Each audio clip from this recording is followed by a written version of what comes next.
We should mention that the July 19th Monday Night Raw, Meltzer would say, featured one of the best matches on WWF television, perhaps ever, with Shawn Michaels and Marty Jannetty working what he called a 4 3/4 match. How good were Michaels and Jannetty together? It's a shame we never saw that on a big stage like WrestleMania. I know that was originally in the cards at 9, and then, we had to call an audible. We've covered that before, but Shawn and Marty had just unreal matches together, did they not? Yeah, they were, good Lord, they were tag team partners forever. They knew each other inside and out, and both tremendous workers. Great chemistry, made for great matches. Kevin Nash's WWF debut in the ring happens on July 27th, 1993 at a TV taping, but it's a dark match where Razor Ramon and Marty Jannetty team up to face Diesel and Shawn. In the match, Jannetty, the babyface, of course, picks up a win over Shawn. His Madison Square Garden debut, where he would headline, believe it or not, with Shawn Michaels and Bam Bam Bigelow against Marty Jannetty, Tatanka, and Mr. Perfect in an elimination match. Diesel would pin Jannetty for the first elimination before it came down to him and Mr. Perfect when Diesel punches him in the back of the head to pin him. Really process what we're talking about here, guys. This is his first time being in Madison Square Garden. He's fresh off of being Vinny Vegas in like Montgomery, Alabama television tapings. Now he's in New York City at Madison Square Garden working on top, and he's pinning Mr. Perfect in the main event. This is fucking unbelievable. This is the definition, as I think, the old saying goes, of, hey man, we're going to strap the rocket to him, right? Yeah. Again, it was one of those take it as it goes, and wanted to see what the reaction was. We had the Diesel spot in the Royal Rumble where, again, he was unproven and had everyone come in and he dumped everybody out. So that that's where we got to the point where we said, Jesus Christ, we've got a babyface on our hands.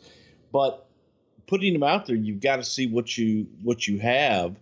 And Kevin was there was interest there. He was believable.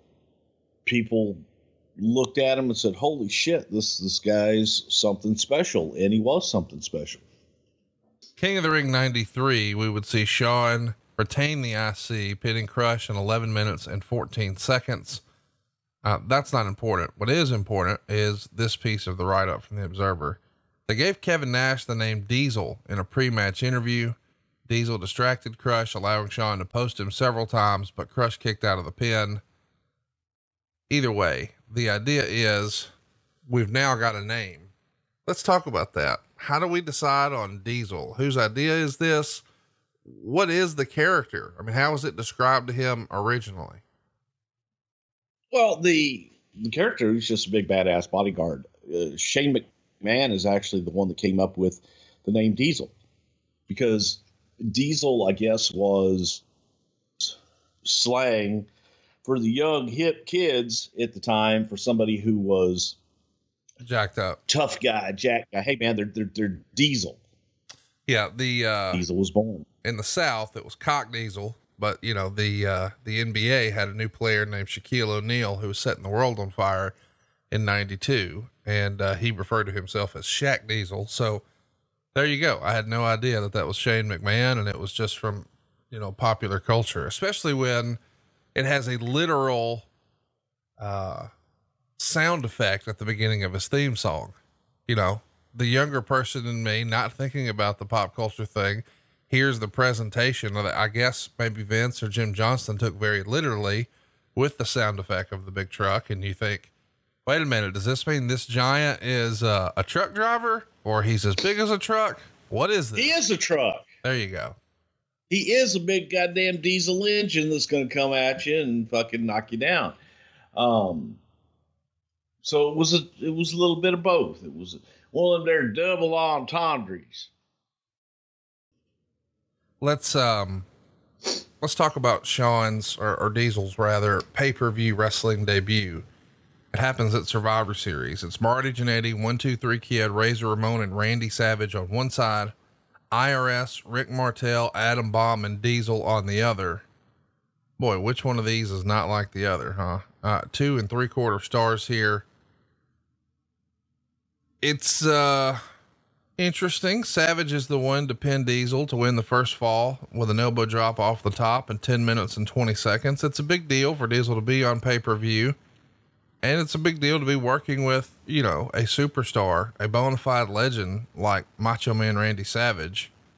What's the feeling as we sort of wrap up 1993 about Kevin Nash from the Office's perspective? I mean, our original plan was we're going to put him with Shawn and see how it goes. Very quickly, there's problems with Shawn. Now he's sort of out here trying to find his own way. He's teaming with Adam Bomb and Rick Martel and IRS, and he's the first one to take the pin. How's this going, do you think, just 6 months in? Well, who wasn't like the rest? You got Diesel, Martel, Adam Bomb, and IRS. That's a hell of a formidable team. Well, okay. Is the Office, I mean, at this point, do you guys see money in him? Is it just, we're going to get there, it's a process? What's the thinking? Well, again, it's somebody's got to go. And the idea at the time was to get to the Savage and Crush story as well. Somebody's got to lose. Diesel wasn't established at that point, and losing a match to the Macho Man Randy Savage is not the end of the world. Oh, no, I'm not saying that. I'm just wondering, you know, since we've had to sort of alter our plans because of Shawn Michaels, where does that leave the Office thinking about him? I mean, for instance, when we do like the year-end awards in the Wrestling Observer, worst wrestler of the year award, Diesel gets honorable mention. I'm not saying that he's the worst wrestler. I'm just saying that people are saying, oof, maybe not ready for prime time. You know, you ever know this is interesting because you ever notice when Meltzer talks about the worst things in the world, they're usually the ones that make the most money and draw the most. Well, are you about to say that Diesel made the most money for the WWF and drew the most? Because he eventually did. No, we're going to get to that, I'm sure. No, listen, I'm excited to talk about that because I think that's a false narrative, but let's keep going for now. Royal Rumble 94, Diesel does find himself, getting involved with the silliness of Yokozuna and the Undertaker.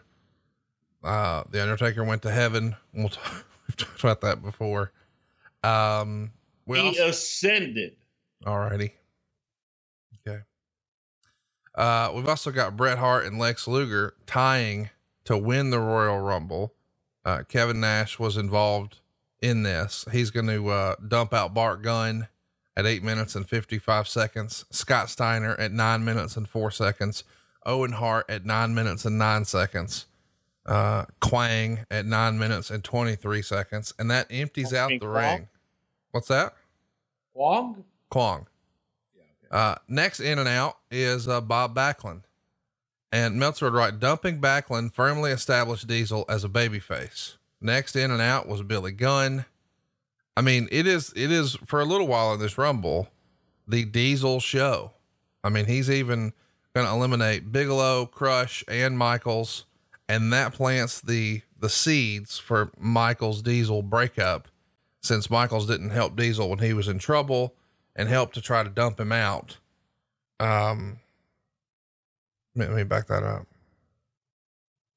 So after all of these eliminations, Diesel of course has to be eliminated, and it happens at the hands of Bam Bam Bigelow, Crush, and believe it or not, Shawn Michaels, which plants the seeds for the eventual Shawn Michaels Diesel breakup, since Michaels didn't help Diesel when he was in trouble and instead helped dump him out.